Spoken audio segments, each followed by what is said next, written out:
Hello friend, अपनी lecture series को आगे बढ़ाते हुए सुप्रभा लॉ चैनल में वेलकम आप सभी लोगों को।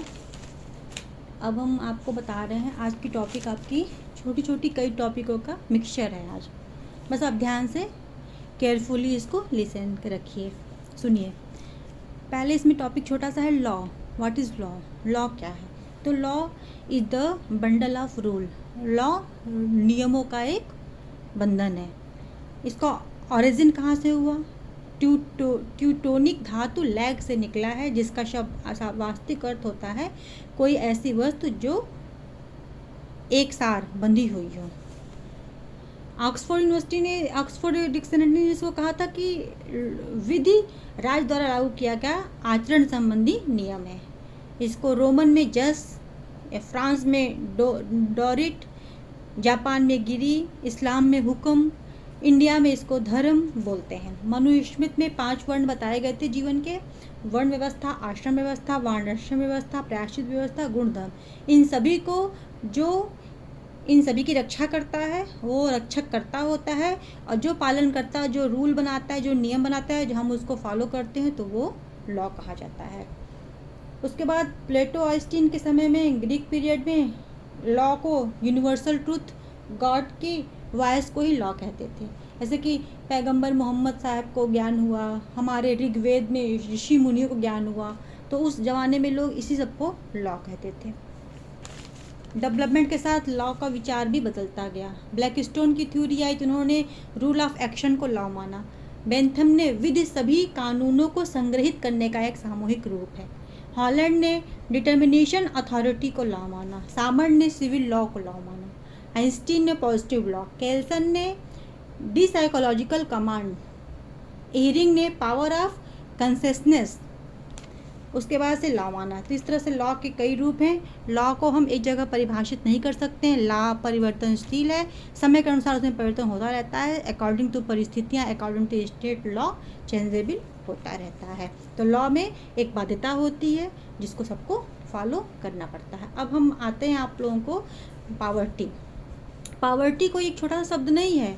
पावर्टी हम पढ़ते हैं मल्टी डिमिनिशन पावर्टी।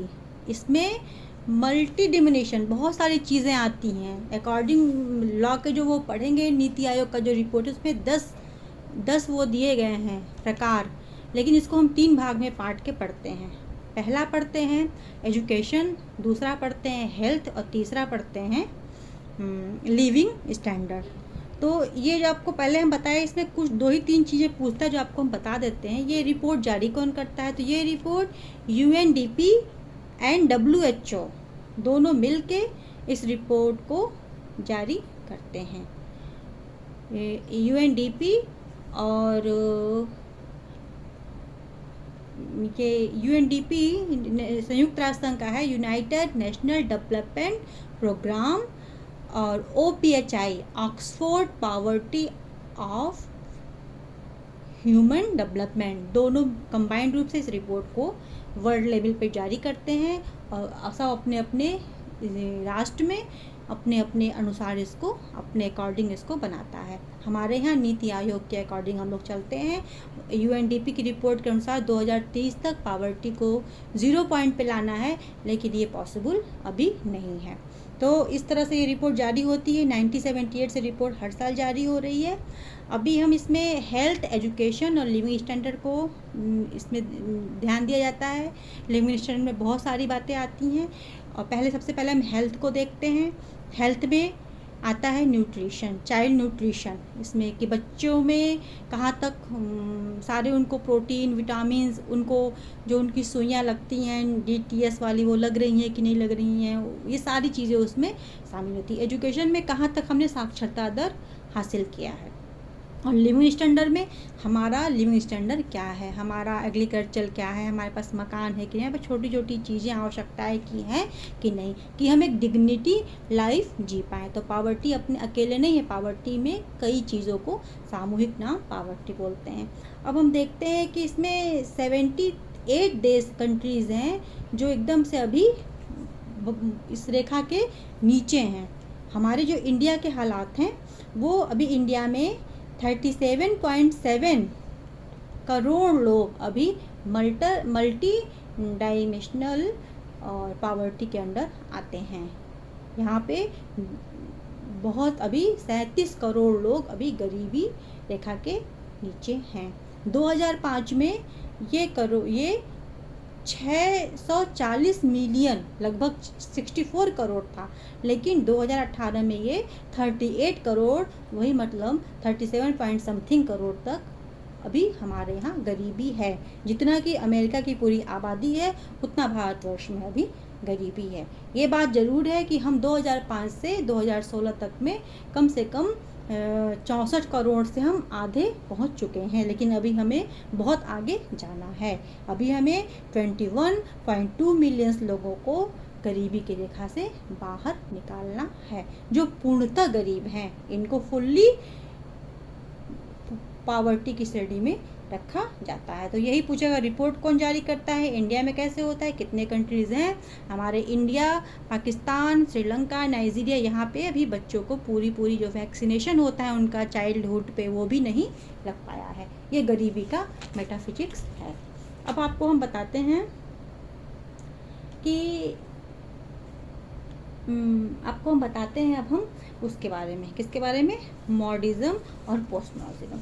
मॉडर्निज्म और पोस्ट मॉडर्निज्म से पहले हम आपको बताएंगे मिडलिज्म। मिडलिज्म क्या है? मिडलिज्म 13वीं 14वीं शताब्दी में मिडलिज्म की सेंचुरी थी, जिसमें धर्म को ही न्याय का पहलू माना जाता था। ईश्वर की वाणी को ही धर्म समझा जाता था। लोग आंख मूंद के अपने परंपराओं रीति रिवाजों पे विश्वास करते थे। उसी समय मनुष्य बलि देता था। उसी समय बहुत सारे अपराध पनपे हुए थे।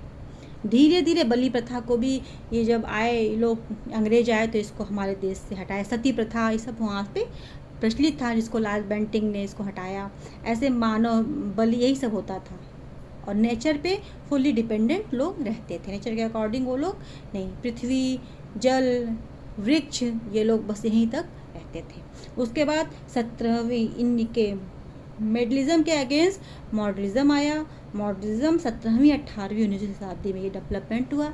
इसके समय इन लोगों ने मिडलिज्म को पूर्णतः डिसमिस कर दिया और एक नया विचार आया। इस समय विचारक अपने विचारों के द्वारा एक मानव समूह का डेवलपमेंट हाफ लॉ रूको थ्योरी से हो गया था। होग्योग्योशिश आए थे, उन्होंने अपना एक समाज बनाने का प्रयास किया और लोगों में अपनी संपत्ति की, अपने परिवार की रक्षा करने का विचार डेवलपमेंट हुआ। उसी समय हमारे देश में आइंस्टीन वगैरह का प्रादुर्भाव भी हुआ। तो ये आया, ये डेवलपमेंट का ये सेकेंड स्वरूप आया। इसमें बहुत सारी क्रांतियाँ हुई। लोगों ने अपनी सुरक्षा, अपने परिवार की सुरक्षा करने का एक दिमाग में लोगों के कंसेप्ट आया और लोग परिवार में, समूह में, राज्य में, समाज में, राष्ट्र में रहना शुरू किए।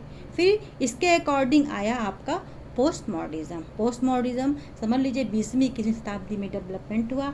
इन्होंने मॉडर्निज्म को पूर्णतः खारिज कर दिया और इन्होंने माना कि नहीं, मनुष्य में अपना विवेक होता है, लॉ स्थायी है, लॉ स्थायी नहीं है, लॉ चेंजेबल है।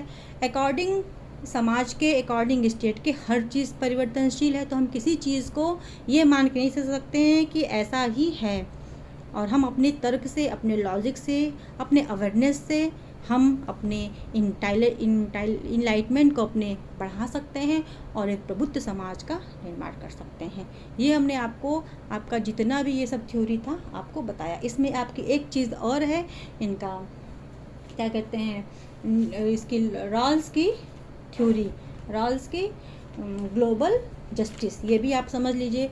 रॉल्स थे, इन्होंने ग्लोबल जस्टिस थ्योरी को इन्होंने ही कंसेप्ट इन्होंने डेवलपमेंट किया। इसके पहले अरस्तु ने भी किया था, वितरणात्मक न्याय 2 बातों में बात के किया था, लेकिन यहाँ से एक इसको ग्लोबल जस्टिस को एक नया आयाम मिला। इन्होंने कहा था कि न्याय सामाजिक संस्थाओं का प्रथम गुण है, ठीक उसी प्रकार जिस प्रकार सच्चाई विचारों का गुण है। मतलब जिस प्रकार सच्चाई विचारों का गुण है, वैसे ही न्याय सामाजिक संस्थाओं का गुण है।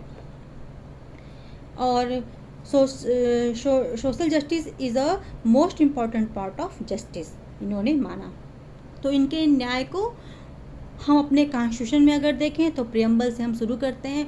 भारत के संविधान में के प्रियम्बल में बताया गया है कि सभी को भारत के लोग भारत के नागरिकों को सामाजिक, राजनीतिक, धार्मिक, आर्थिक न्याय प्रदान करने के लिए जो प्रियम्बल बना है ये कटिबद्ध है।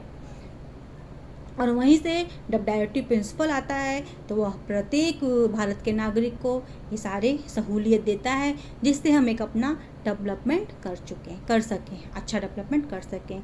तो ये रहा आपकी पूरी थ्योरी, हमने आपको छोटे छोटे बता दिया और यही एग्जामिनेशन में पूछता है। अब आगे आपको कल हम इंटरनेशनल लॉ का बेसिक और डेफिनेशन बताएंगे। थैंक यू सो मच, हमारे साथ बने रहिए। सुप्रभा लाल लॉ चैनल को सब्सक्राइब करिए और हमारे परिवार को आगे बढ़ाइए। Thank you so much. आप सभी लोगों को मेरी ढेर सारी शुभकामनाएं।